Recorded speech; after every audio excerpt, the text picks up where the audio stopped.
안녕하십니까. 예, 저는 오늘 에너지 원자력 전공 대학생 토크 콘서트의 사회를 맡은 중앙대학교 에너지시스템공학부의 김만철 교수입니다. 반갑습니다. 마지막 강연을 듣도록 하겠습니다. 마지막 강연은 SMR로 가능해지는 탄소 제로 사회라는 주제로 혁신형 SMR의 기술개발 사업단 김한권 단장님께서 발표를 해주시겠습니다. 큰 박수로 맞이해 주시기 바랍니다. 네, 시간이 많이 갔는데 가능하면 어떻게 제 시간에 끝내보도록 하겠습니다. 앞에 두 분이 SMR이 중요하다고 많이 말씀하셨으니까 제가 그걸 더 강조할 필요는 없을 것 같고, 저는 우선 지난 30년 동안 주로 이제 신형 원자로 개발을 주로 했던 사람입니다. 저는 97년에 제일 먼저 개발했던 원자로가 아까 처음에 우리 수출한 원자로 APR 1400 얘기를 많이 했었는데, 그 APR 1400 개발서부터 이제 제가 참여를 했었고, 근데 제가 이제 그걸 개발할 때 저희 상사가 아까 처음에 지금 가셨죠, 중앙대학교 정동욱 교수님이 제 바로 위 상사였었어요. 그래서 저는 이제 신형 원자로만 쭉 개발하다가 마지막에 이제 혁신 SMR까지 아마 이게 개발을 하고 나갈 것 같은데, 사실 이 제목은 제가 정한 게 아니고 정해 주셨더라고요. 근데 제가 봐도 제목을 잘 정하신 것 같아서 그냥 이대로 이제 말씀을 드리겠다 그랬는데, 여기 메인 제목이 사실은 이제 목표죠. 목표. 어떻게 보면은 우리가 바라는 바, 이렇게 됐으면 좋겠다. 우리가 어째 탄소 제로 사회는 갈 건데 2050년에 탄소 제로, 탄소 중립으로 가는 게 이제 전 세계적인 목표인데, 거기에 SMR이 기여했으면 좋겠다라는 게 이제 우리 바람이고, 밑에 이제 부제를 달았는데, 이게 아마 이제 오늘 제 강의를 듣고 여러분들이 내가 할 일이 굉장히 많겠구나, 내가 우선 원자력을 하기를 잘했다, 두 번째 공부를 굉장히 열심히 해야 되겠구나라는 생각을 하면 된 것 같습니다. 원래 우리가 어떤 얘기를 할 때 혁신이란 말은 우리가 자주 쓰지만 쉽지 않다는 얘기죠. 예, 혁신이라는 거는 가죽을 간다는 거기 때문에 쉽지 않다는 겁니다. 쉽지 않고, 같이 산다는 것도 원래 이게 나 혼자 사는 게 쉽지 누구랑 같이 사는 거는 별로 이게 쉬운 게 아니다 이거죠. 우리가 이 목표를 달성하기 위해서 해야 될 게 이 두 가지다. 이 두 가지가 어떻게 보면 저희들 앞에 놓여 있는 숙제다라고 할 수 있을 것 같아요. 그래서 개요, 현황, 혁신과 공존, 그리고 이제 지금 개발하고 있는 혁신형 SMR을 소개하고 이제 마무리할까 하는데, 아까 무슨 질문이 하나 나왔는데, 혁신형 SMR은 전 정부 때 기획을 했던 겁니다. 전 정부가 원래 탈원전을 그 정책으로 내세웠잖아요. 그때 기획을 한 거기 때문에 아마 다시 정부가 바뀌어도 얘는 없애지 않을 것 같아요. 그러니까 걱정하지 않으셔도 될 것 같다. 이제 그런 말씀드리고, 제가 이제 보통 강의를 할 때 제일 어려운 게 듣는 사람의 수준이 어떤지 모를 때가 제일 이렇게 발표하기가 힘들어요. 저는 이제 대부분 학부생이라고 들었는데, 좀 사전 질의서를 보니까 이게 학부생이 할 질의가 아니더라고요. 그래서 근데 꼭 이게 교수가 시켰나, 난 그렇게 생각했었는데, 오늘 와서 보니까 수준이 내가 예전에 대학교 다닐 때 수준이 아닌 것 같아요. 지금쯤이면 절반은 졸고 그래야 되는데 조시는 분도 한 분도 안 계시고, 그래서 가능한 한 좀 잘 설명해 보겠습니다. 자, 이제 먼저 SMR이라는 게 뭔가를 좀 아셔야 되는데, SMR이라는 말이 최근에 생긴 말이 아닙니다. 최근에는 우리가 이제 SMR이 스몰하고 모듈러의 약자입니다. 스몰 모듈러 리액터 이렇게 부르는데, SM이란 말은 여러분이 태어나기 전서부터 쓰여왔던 용어입니다. 근데 과거에는, 그러니까 2010년 이전에는 그걸 뭐라고 썼냐면은 스몰 앤 미디엄 리액터라고 그렇게 얘기를 했어요. IAEA에서. 그래서 스몰은 330만 킬로와트, 미디엄은 70만 킬로와트 이하 원자로, 이렇게 이제 얘기를 했던 거고, 그 당시에 그러면 이 SMR에 해당되는 원자로가 뭐냐, 이런 원자로들이었어요.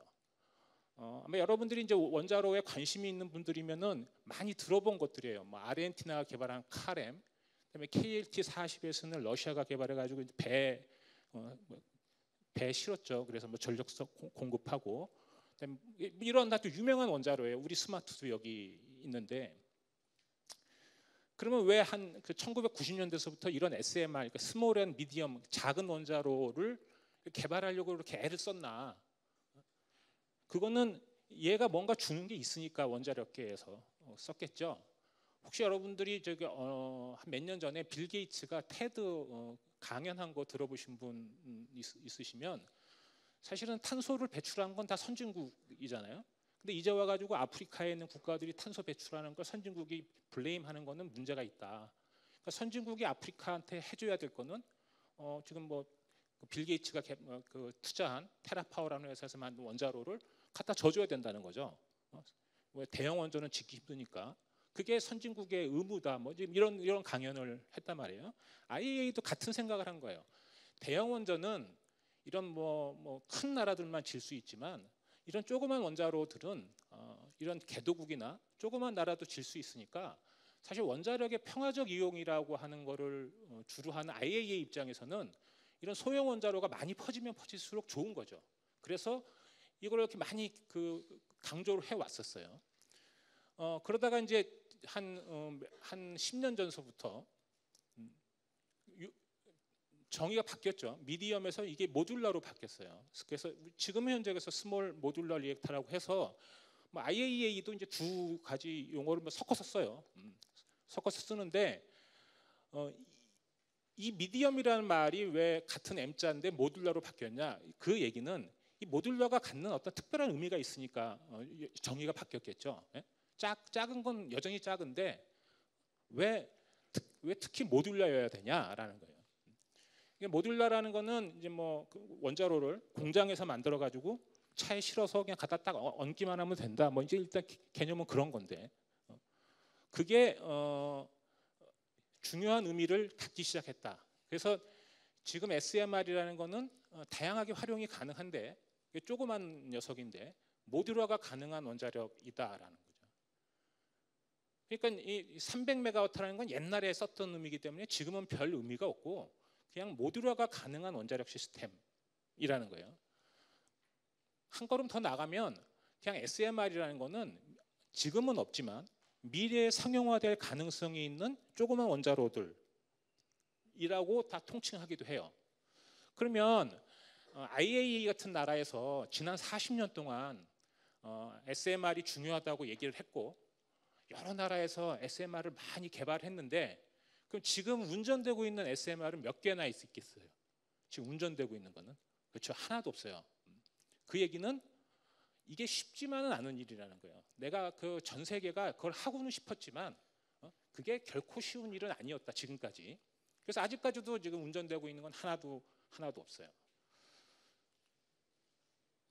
지금 이게 개발 현황인데, 이게 이제 지금 요새 뭐 SMR이 막 뜨다 보니까 해마다 달라요. 이게 지금 이 자료는 한 2년 전 자료인데 뭐 70종인데, 지금은 최신 자료는 93종이에요. 개발하고 있는 SMR이 전 세계적으로 93개가 개발이 되고 있다고 얘기하고 있고, 뭐 각 나라들에서 많이 있죠. 그다음에 우리나라에서 개발한 스마트를 포함해서 여러 가지 원자로가 있습니다. 그런데 원자로를 개발해서 건설하는 것까지를 크게 이제 보통 4단계로 나눠요. 4단계. 첫 번째가 이제 개념 설계. 개념 설계라는 거는 여러분도 할 수 있어요. 뭐 스케치 하는 거죠. 내가 이런 원자로를 개발했으면 좋겠다 라는 거가 지나가면 이제 직접 돈을 투자해서 예산을 투입해 가지고 원자로를 개발하기 시작하는 거죠. 그 단계가 지나면 이제 디자인이 거의 다 됐으니까 우리 인허가도 신청을 해서 한번 줘보자. 그래서 마지막에 이제 질 수 있는 단계까지 오게 되는 거죠. 이 1, 2, 3, 4번의 사이클을 거치는데 몇 년이 걸리느냐? 아까 뭐 첫 번째 우리 뭐 정대일 실장이 얘기했지만, 한국은 가장 모범적인 국가죠. 어떤 온 버짓으로 주어진 예산 내에서 주어진 기간 내에 원자로를 개발하고 건설한 거의 유일한 국가예요, 전 세계에서. 그 우리가 아까 APR 1400을 개발해서 최초 호기를 준공할 때까지 몇 년이 걸렸냐면은 92년서부터 개발을 시작했고 16년에 준공을 했기 때문에 25년이 걸렸어요. 25년. 그러니까 원자력은 결코 이렇게 뭐 라이프 사이클이 빠른 그런 그런 산업이 아니라는 거예요. 그러니까 여러분들 지금 뭐 SMR 개발을 이미 지금 선배들이 다 하고 있으니까 나 혹시 학교 졸업하면 뭐 할 일이 없으면 어떡할 거야? 그런 걱정 전혀 안 해도 돼요. 그때 가도 여러분들이 할 일은 여전히 있을 거다라는 거죠. 왜? 개발하는 게 그렇게 쉬운 일은 아니고 상당히 많은 시간이 걸리기 때문에. 근데 이걸 보면 3, 4번에 있는 건 몇 개 없죠. 대부분 1, 2번에 있어요. 그 얘기는 뭐냐면 개발을 언제 시작했다? 최근에 다 한 것들이라는 거예요. 최근에. 그러니까 이 중에 상당수는 뻥도 많아. 왜냐하면 최근에 이제 막 민간 기업들이 달려들기 시작하니까 펀드들이 막 나온단 말이에요. 그러니까 돈 보고 달려드는 사람들도 많다는 거죠. 그러니까 93개 중에 상당수는 사실은 허수다. 그러니까 거의 질 준비가 다 돼 있는 원자로는 몇 개 되지 않는다는 거예요. 대여섯 개밖에 되지 않는다. 그래서 많은 분들이 저희한테 우리가 좀 늦지 않았냐 그러는데 뭐 늦긴 물론 몇 년 늦긴 했지만 그러나 결코 그렇게 많이 늦은 건 아니다.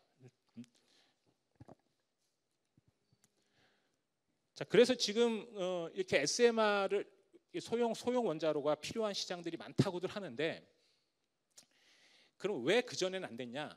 그전에는 시장이 특정되지 않았어요. 그냥 막연하게 조그만 게 있으면 여러 군데 쓸 수 있겠지라는 거였는데 지금 이게 이제 갑자기는 아니지만 보다 이제 구체적으로 된 이유가 여러 가지 시장들이 있지만 그 중에 가장 크다고 생각되는 시장이 지금 석탄 화력을 대체하는 시장이에요. 이게 왜 문제가 되냐? 우리나라는 그래도 후발국이기 때문에 발전소가 노후하다고까지는 보기 어려워요. 그런데 미국은 석탄 발전소가 정말 노후합니다. 진짜 옛날 발전소들이 많고 그 발전소들이 대부분 크기가 10만 킬로와트에서 30만 킬로와트 사이 것들이에요. 그것들은 이제 다 이제 대체를 해야 되는데 그러니까 이 노석탄 화력을 대체하는 이 마켓은 몇 가지 재미있는 게 있어요. 첫 번째는 크기가 10만에서 한 3, 40만 정도밖에 안 되기 때문에 대형 원자력 발전소는 들어갈 수가 없어요. 지금 아까 우리 APR 1400이나 이런 거는 140만 킬로와트가 되니까 못 들어가요. 지금은 주로 누가 들어가냐면은 가스가 들어가요. 천연가스, 가스 발전소들이 거기로 들어가고 있는데 뭐 그런 시장이고 두 번째는 아까도 잠깐 밀양 송전탑 얘기 나왔는데 지금 발전소 부지를 잡거나 송전선을 까는 게 보통 문제가 아니에요. 그런데 이 노석탄 화력이 있는 이 부지는 이미 송전선도 깔려 있고 부지도 있는 데이기 때문에 발전소를 원자력으로만 대체하면 그거는 이제 마켓이 되는 거죠. 그래서 그게 어느 정도냐? 이게 연간 100빌리언 달러니까 어떻게 되는 거예요, 이게? 하여튼 뭐 거의 연간 100조 원 이상의 시장이 있다고 세계 각국이 인정을 하는 거고 그래서 지금 이렇게 이제 뭐 SMR이 막 뜨고 있는 거고 그래서 우리나라도 결정을 한 게 전력 생산용 육상에서 지금 우리가 잘 알고 있는 PWR형의 원자로를 개발하겠다라고 결정을 한 겁니다. 요거는 그냥 참고하시고 여기까지 할 얘기는 아닌 것 같고 개발 현황은 지금 시간이 많이 갔죠. 가서 이거 스마트는 우리나라가 개발한 건데 교수님들한테 여쭤보시면 자세하게 말씀을 해주실 테니까 그냥 이건 넘어가고 저는 이제 여러분들이 이제 학생이니까 학교니까 현 세대에 없는 거에 대해서만 간단하게만 좀 설명을 드릴게요. 우리가 개발하고 있는 원자로는 이제 경수로잖아요. 물을 가지고 하는 원자로인데 누가 저희한테 많이 물어요. 물을 가지고 이게 ISMR이 잘 되면은 뭐 사용 해결료도 없는 거 아닙니까? 뭐 그건 아니죠. 경수로는 그건 여전히 있는 거예요. 다만 그 양을 줄일 수 있냐 없냐 뭐 이런 문제 때문에. 그런데 뭐 원자력도 그 문제를 해결하려는 노력들을 하죠. 그 중에 하나가 이제 액체 금속 노고 소디움 패스트 리액터라고 하는데 이거는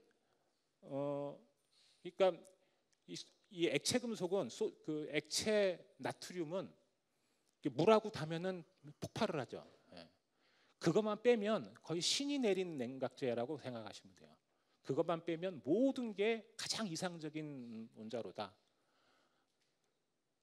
압력도 올릴 필요 없고 온도도 높아서 효율도 좋고 열전도가 너무 좋으니까, 왜냐하면 이게 금속이니까 물보다 열전도가 굉장히 잘 되니까 웬만한 사고가 나도 사고로 진전되질 않아요.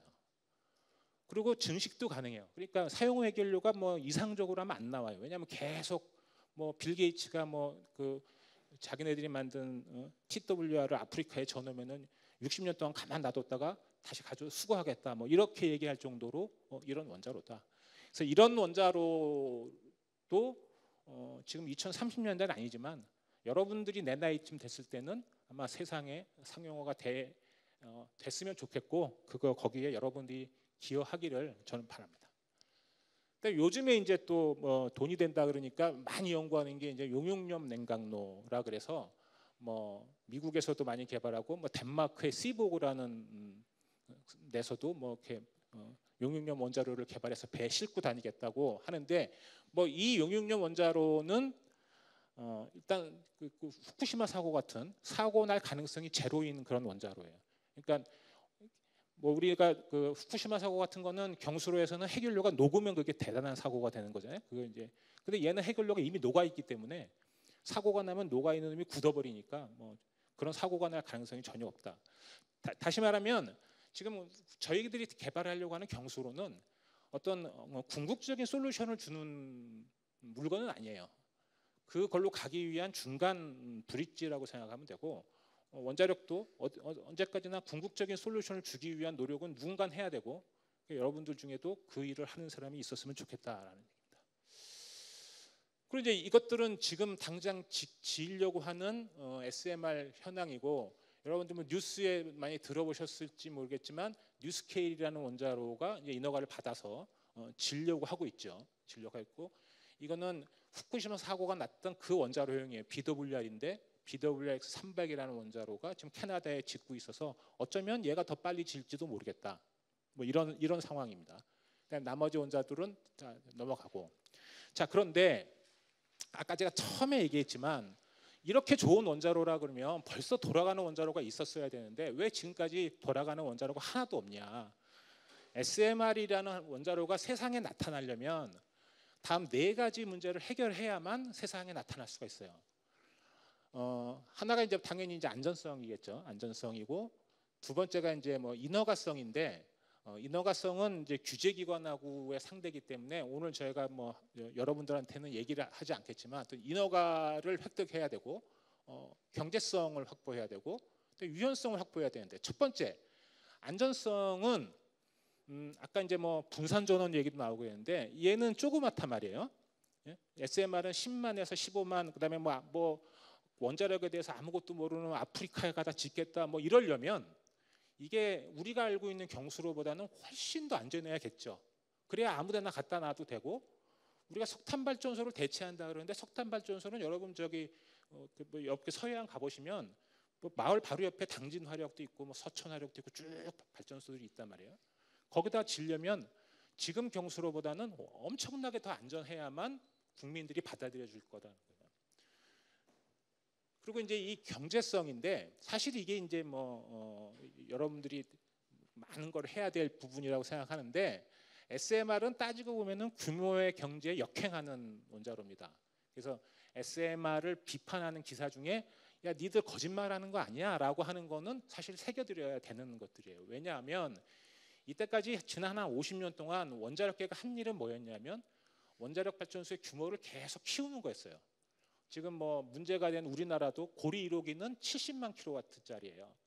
그런데 OPR 1000이라 그래가지고 그다음 진 거는 이제 뭐 100만 킬로와트짜리였다가 APR 1400은 140만 킬로와트고, 저 뭐 유럽 뭐 프랑스가 짓는 EPR은 뭐 160만 킬로와트고 이럽니다. 그렇게 키우는 이유는 뭐냐?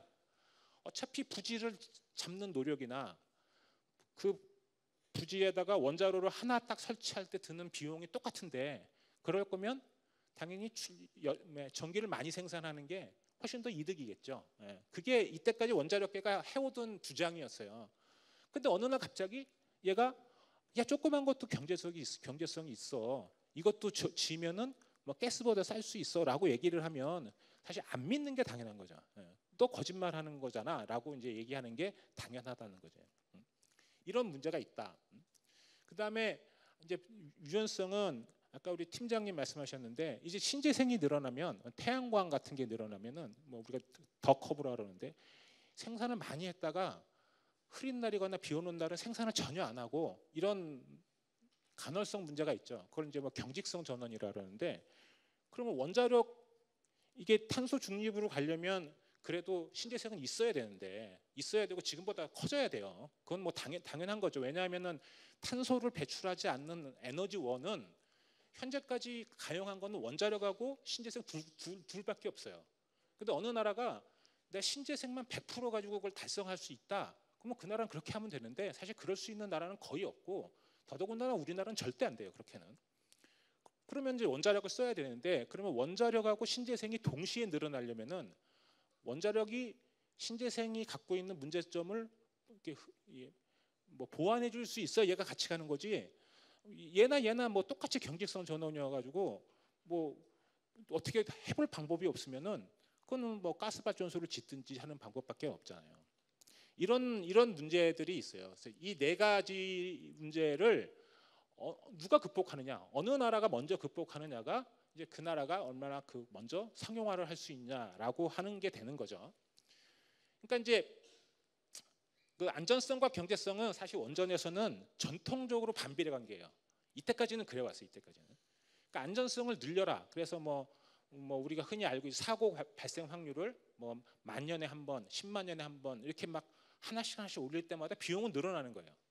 왜 늘어나냐면은 예전에 짓는 발전소는 사고 날 때 펌프가 2개였는데 APR 1400은 펌프가 4개예요. 유럽에 가면 8개예요. 그러니까 비용이 늘어날 수밖에 없죠. 똑같은 발전소인데. 그런데 이 안전성과 경제성을 동시에 잡을 수 있는 가장 유력한이라고 그러는데 거의 유일한 대안이 그러니까 피동 안전 개념이라고 얘기를 해요. 이게 무슨 얘기냐면은 그러니까 내가 사고가 났을 때 어떤 대응하는 계통이 있는데 우리는 원자력 발전소는 기존에는 주로 누가 그걸 하냐면 펌프가 그걸 하죠. 그냥 펌프를 돌려서 물을 집어넣으면 뭐 냉각을 하는 건데 사고가 났을 때 펌프를 돌리려면 이제 전기가 필요하잖아요. 그 사람도 있어야 되고. 근데 전기도 필요 없고 사람도 없다면 그런 계통이 있다면 그 전기도 필요 없고 사람도 필요 없으니까 굉장히 단순하죠. 그래서 그런 거를 이제 우리가 이제 패시브 계통이라고 얘기를 해요. 얘기를 해서 뭐 우리나라도 이제 뭐 체코에 수출할 원자로에는 이런 패시브 계통을 달았는데 예를 들면 증기 발생기를 냉각하는 계통을 이렇게 바꾸면 얘는 예를 들어서 뭐 밸브 펌프가 한 70개 있었는데 그게 2개로 줄어든다 뭐 이런 거예요. 그럼 피동 계통이 뭐냐? 여러분들 목욕탕에 가면은 더우면 증기가 올라갔다가 벽면에 맺히면 물방울이 떨어지잖아요. 그럼 가만 놔둬두곤 되는 거 아니에요? 가만 놔둬도. 그게 이제 피동 계통이라는 거예요. 근데 이렇게 가만 놔둬도 되면, 그러니까 뭐 물은 뭐 가만 놔두면 위에서 아래로 떨어진다. 뭐 그러니까 뜨거운 물은 위로 올라간다. 자연대로죠, 자연대로. 이런 거를 내가 이용을 해서 할 수 있으면 제일 좋죠. 그 장점이 뭐냐면은 이건 자연 현상에 대해서 하는 거니까 절대 고장 나지 않아요. 고장 날 확률이 제로예요. 그 다음에 펌프가 필요 없어요.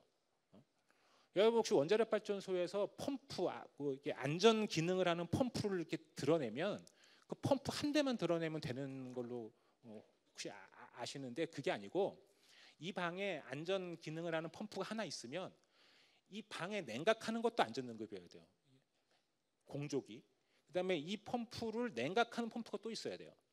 그다음에 그 펌프를 냉각하는 펌프가 또 있어야 돼. 그렇게 해서 원자력 발전소에서 안전등급 펌프를 하나 이렇게 드러내면은 마치 저 고구마 줄기 드러내듯이 우르르 따라오는 거예요. 이렇게. 그래서 이제 원자력 발전소가 비싸지는 거거든. 그걸 싹 다 없앨 수 있다는 거예요. 싹 다 없앨 수 있다. 아주 단순하다. 그리고 기기가 없다.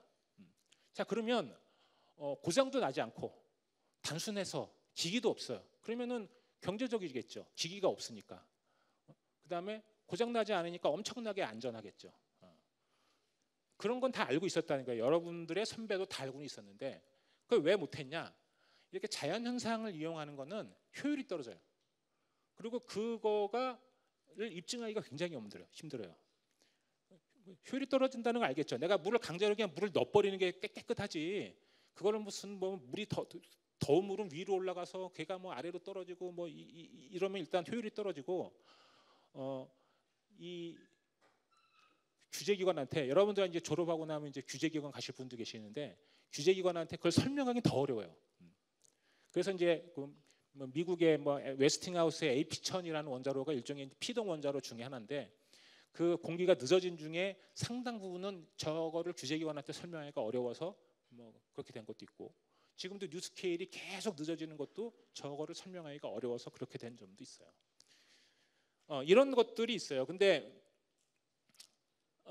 그런데 지금은 우리나라도 그렇고 여러분들의 선배가 그리고 아마도 여러분들이 더 뭐 그 일을 해서 이제는 할 수 있을 정도의 자신감은 얻었다라는 거예요. 그래서 이제 이 방향으로 가고 있다라는 거고요. 두 번째가 이제 경제성인데 저희 ISMR의 목표는 대형 원전 수준의 발전 단가를 유지하겠다는 게 목표예요. 그러니까 아까 뭐 ISMR은 조금해지면은 더 비싸져야 되는데 그걸 대형 원전 수준으로 유지하겠다. 근데 그게 얼마나 힘든 일이냐? 이제 이게 예를 들어 가지고 지금 APR 1400을 운전하고 있는 한수원에 근무하는 직원이 몇 명이냐면은 이렇게 쫙 따져 보면 한 200명이 근무를 해요. 200명이 근무를 하는데 그 중에서 뭐 발전소를 돌리는 발전부는 법에 따라서 6조를 하게 됐어요. 6조. 그래서 8시간씩 3교대 하고 뭐 한번 쉬고 뭐 교육받고 하면 6조가 있어야 돼요. 법에 따라서. 그 인원만 뭐 70명인 거죠. 그러니까 다 하면 200명이 200명. 200명의 인건비가 얼마냐면은 1년간 한 390억 정도 돼요. 그러면은 APR 1400은 이래도 되는 게 APR 1400이 1년 수입이 한 6천억이니까 이 정도 하면 한 5% 정도가 이제 인건비로 나가는 거예요. 근데 만약에 지금 개발하고 있는 100메가와트짜리 SMR을 저 인원이 운전을 하면 100메가와트짜리 SMR을 1년 내내 돌리면은 버는 돈이 470억이에요. 근데 인건비로 370억이 나가면 장사가 안 될 거잖아요. 이게 가장 큰 문제인 거예요. 이게. 그러면 그대로 따지면은 인건비 비중을 내가 10%로 맞추려면 22명이 운전을 하면 돼요. 22명이 운전을 하면 돼. 근데 아까 다른 건 다 줄여도 법적으로 이게 6조 3교대라 그랬잖아요. 요거 2명씩, 3명씩 운전하면 벌써 20명이잖아요. 운전하는. 그런데 뭐 발전소 되면 뭐 소장도 있어야 돼요. 이게 다 부명인데 부잖아요. 부장 수만 해도 벌써 몇 명이에요. 직원 없어도. 그러니까 안 되는 거예요. 이게 그래서 안 된 거예요. 그래서 이런 거를 극복하는 게 그렇게 쉬운 일이 아니라는 거죠. 이게 어떻게 보면 가장 쉬울 것처럼 보이는 거죠. 사람 수 줄이면 되는 거 아니냐. 하지만 가장 달성하기 어려운 목표였다는 거예요. 여러분들이 저기 경수로는 잠수함, 핵잠수함 많죠. 들어보셨죠? 그다음에 뭐 핵 항공모함, 뭐 옆에 나미츠호가 들어오고 막 이렇게 들어보셨죠. 근데 원자력 발전소가 원자로가 들어간 상선은 있었을까요, 없었을까요? 있었어요. 미국이 개발했었어요. 몇 년 운전하다가 문 닫았어요. 왜? 안 되는 거예요, 이게. 그 안에 승객을 실어야 되는데 승객보다 그 원자로를 운전하는 운전원들이 더 많이 타고 있는 거예요. 그러니까 이게 군사 무기로는 되지만 그걸 가지고 내가 경제성을 포함한 장사를 하려면 안 되는 거죠. 그래서 이제 이 목표를 달성을 해야 됩니다. 근데 누가? 여러분들이 이제 하셔야 되는 거죠. 뭐로? 뭐 인공지능이나 원격 운전이나 어쨌든 이렇게 뭐 예를 들면은 뭐 정비하기 위해서 뭐 이렇게 사람들이 많이 있어요. 그거를 현장에서 지금 정비하도록 했다가는 SMR은 뭐 운영이 안 되는 거예요. 다 원격에서 정비를 하고 원격으로 운전을 하고 하는 기술들이 그런 혁신적인 기술들이 많이 들어가지 않으면 SMR은 쉽지 않다. 그건 여전히 앞으로도 쉽지 않을 거다. 그러니까 그 숙제가 있다는 거죠. 마지막으로 이제 요 얘기만 하나. 이제 유연성 문제인데 원전이 경제성 전원인가라는 거에 대해서 몇 년 전에 뭐 신문지상에서도 막 많이 하고 원전이 경제성 전원이 아니라 그러면은 우리 저 정대일 실장님도 아마 아니라고 발전하고 왔으면 이제 그러실 텐데 아까 말씀드렸지만 신재생하고 원전이 앞으로 2050년대까지 여러분들이 나와서 이제 주력으로 사용할 때 같이 가려면 반드시 원자력이 해줘야 되는 게 이거예요. 왜냐하면 신재생은 얘가 그 유연성을 가질래 가질 수 있는 방법이 없어요. 그 원리 자체가 그런 거니까. 뭐 비가 오는데 태양광에서 발전이 나오기를 기대하는 것 자체가 잘못된 거니까. 근데 이제 우리나라는 지금까지 원전을 기저부하로 이용하거든요. 기저부하라 그러는 건 뭐냐면 한번 발전소 스위치 키면 100%로 딱 올리면 100%로 계속 운전하는 거죠. 왜? 우리나라가 그렇게 한 거는 그게 제일 싸니까. 그래서 제일 싼 거를 굳이 뭐 낮춰서 운전할 필요는 없잖아요. 근데 이제 원자력 비중이 이미 50%를 아까 뭐 60% 이상을 초과하는 프랑스는 뭐 이미 옛날서부터 부하 추종 운전을 해왔어요. 부하 추종 운전 해왔어요. 그래서 뭐 일일 부하 추종은 뭐 100% 운전하다가 50%로 줄였다가 다시 100%로 올리는 운전도 하고 뭐 여러 가지 운전을 해왔어요. 그래서 이제 우리나라 원자로는 부하 추종 운전, 유연성 운전을 할 수 있는 능력은 가지고 있다. 그렇지만 안 한다는 거죠. 안 한다. 이때까지 한 번도 해본 적이 없다. 그러니까 자동차 운전을 하는데 고속도로에서 정석 운전만 해봤지 시내 주행은 한 번도 안 해본 거예요. 그러니까 이제 시내 주행을 하긴 해야 되니까 겁나잖아 이게. 시내에서는 섰다 갔다 많이 해야 되니까. 그러니까 어느 순간에선가 이거는 그래도 해야 되는 거죠. 여러분 다 운전해왔으면 누구나 다 초보자 단계를 거쳐야 되는 거지. 어느 순간에 전문가가 될 수 없기 때문에 이런 부분의 연구도 여러분들이 이제 많이 좀 하셔야 된다라는 거고. 그렇지만 이제 뭐 특히 이제 미국으로부터 나온 얘기인데 그래도 원자로를 움직이는 거는 너무 좀 부담스럽다. 그러면 대신 나오는 게 남아 있는 걸 가지고 뭘 생산해서 저장해 놓자라는 거죠. 그 중에 이제 대표적으로 요즘 많이 떠오르는 대안이 수소를 생산해서 저장해 놓자라는 거예요.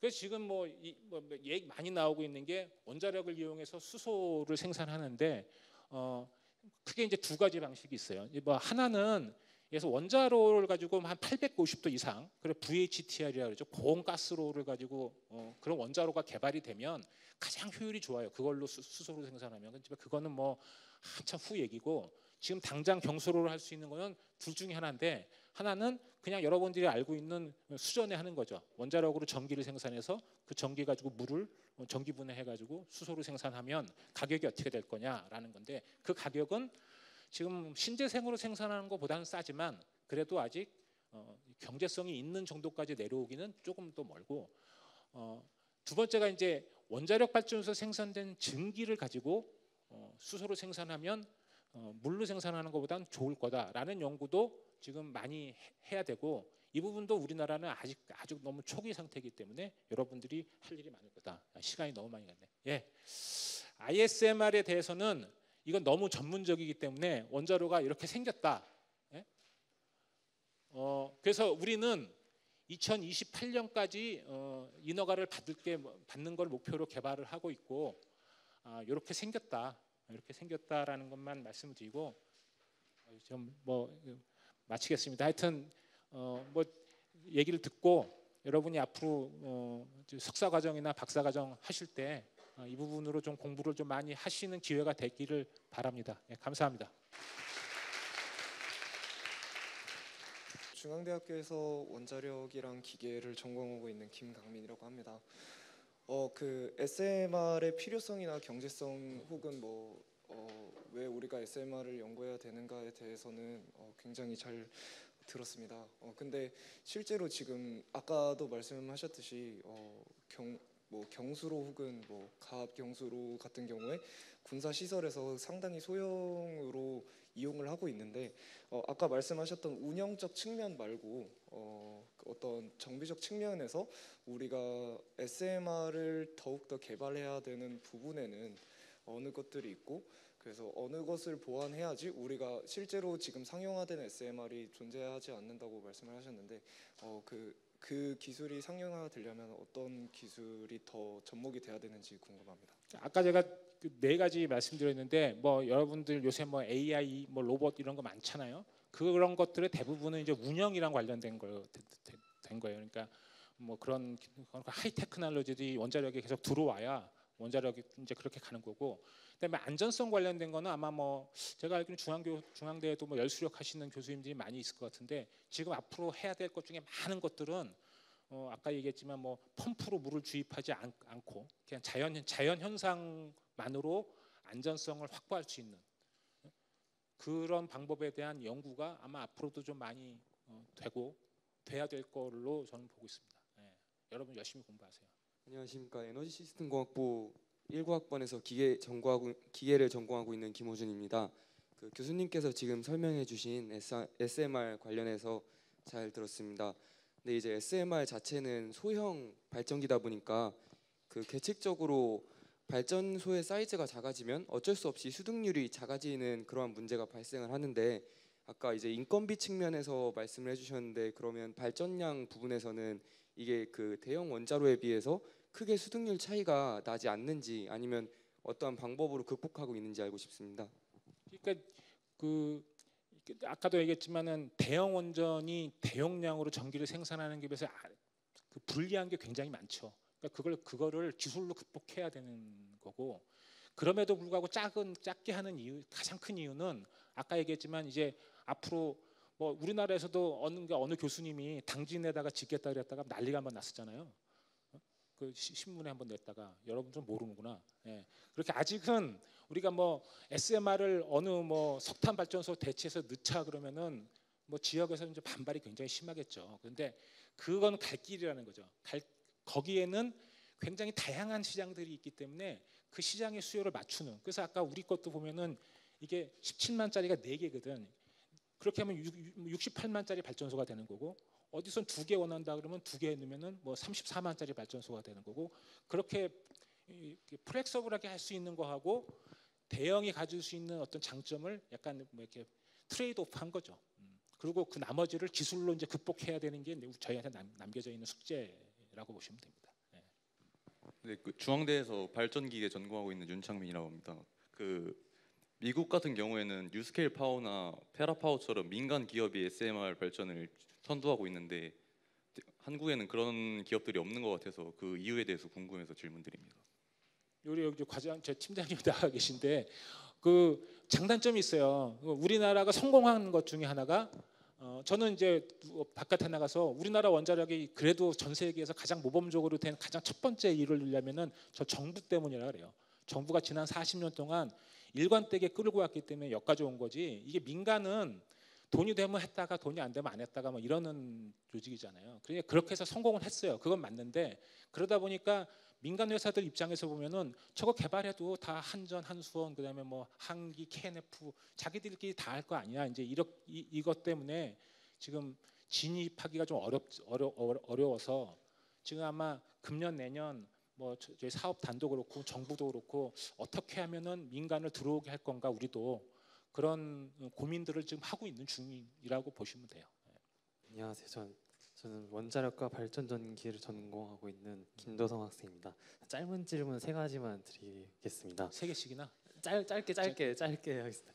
예전에 그 수업 시간에 정동욱 교수님께서 아파트 단지에 하나씩 SMR이 들어오는 걸 희망사항이라고 말씀하신 적이 있었는데, 지금 와서 생각해 보니까 만약에 해결료를 이제 교체할 때는 그럼 아파트 주민들은 모두 대피를 해야 하는 상황인 건지, 그런 관련 기술인지 궁금하고, 그리고 이제 제가 이제 SMR과 수소 생산 연계해서 탐구를 해본 적이 있었는데, 대형 원전에서는 수소 이야기가 많이 나오지 않았던 것 같은데 왜 SMR이 대두되면서 수소 생산이 같이 대두가 되고 있는지 좀 궁금한 점하고, 마지막으로는 저희 좀 모두에 관심 살 수 있는데 단장님처럼 원자력 산업계에 좀 기여를 좀 저희도 하고 싶은데, 그렇게 했을 때 대학원 진학이 좀 중요하게 작용하는지가 궁금합니다.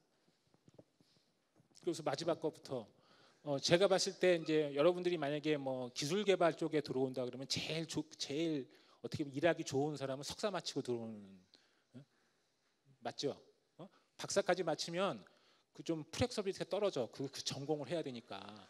그다음에 학부는 데려오면 너무 많이 가르쳐야 돼서 석사는 하시면 좋을 것 같다는 생각이 들고, 수소 얘기가 갑자기 나온 얘기는, 수소는 원자력 때문에 나온 게 아니고 사실 신재생 때문에 나온 거예요. 그 뭐 남아 있는 전기를 ESS에서 계속 불나가지고 이제 거의 ESS는 거의 포기 상태잖아요.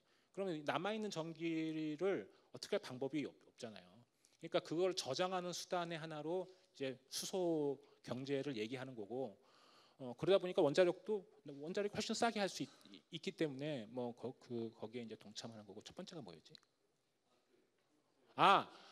그러니까 이제 혹시 여러분 어디 가서 보셨는지 모르겠지만 우리 SMR은 생긴 게 여기는 없네. 생긴 게 원자력 발전소 같이 안 생겼어요. 그래서 이제 우리도 이제 개발을 하면 디자이너부터 불러서 이제 조감부터 먼저 만들어요. 다시 말하면 SMR은 예전처럼 공급자 주요 그 발전소가 아니라는 거죠. 예전에 여러분들 혹시 원자력 발전소가 왜 이렇게 못 생겼어요라고 뭐 그런 거 안 하잖아요. 그런 시장은 지금은 아니라는 거예요. 지금은 이쁘게 져야 되고, 그러니까 뭐 아파트 단지마다 하나씩 늘 필요는 없겠죠. 아파트 단지 하나에 뭐 17만 킬로와트씩 쓰질 않으니까. 근데 동네 근처에 수요지 근처, 그러니까 화력 발전소는 수요지 근처에 있어요 지금 실제로. 그러니까 거기를 대체하려면 그 정도의 어떤 뭐 이걸 가져야 되고 해결료를 교체해야 되잖아요. 그걸 주민들한테 알리고 할 필요는 없겠지. 예? 지금도 안 알리고 하는데 뭐 하여튼 뭐 그거는 숙제는 숙제일 겁니다. 예. 안녕하십니까. 원자력공학과 전공을 하고 있는 김준원입니다. SMR을 항상 들을 때마다 생기는 제 오해인데 약간 스몰 모듈러니까 아마 저런 그 SMR 자체를 많이 양산해서 대량 생산 체계로 간다는 게 가능한지가 궁금합니다. 만약 저게 저 자체가 굉장히 고버치 산업이긴 한데 그리고 에너지 출력 자체도 다른 기술이랑 달라서 뭐 많이 만들 수는 없겠지만 만약에 대량 생산 체계로 간다면 지금보다 훨씬 단가나 그런 쪽으로 내릴 수 있고, 그냥 그걸 제외하고 그냥 대량 생산 자체가 가능한 그건지가 궁금합니다. 그 얼마 전에 이제 두중 에너빌리티 사장님이 본인 두중이 이제 원자력계의 파운드리가 되겠다. 뭐 반도체 파운드리가 뭔지 알죠? 위탁 생산하는 거죠. 자기는 누구든지 가리지 않고 위탁 생산하겠다는 거고. 이게 SMR로 오면 지금 저희가 저게 하나의 원자로인데 처음 설치하면 6개월 단위로 설치가 되는 거예요.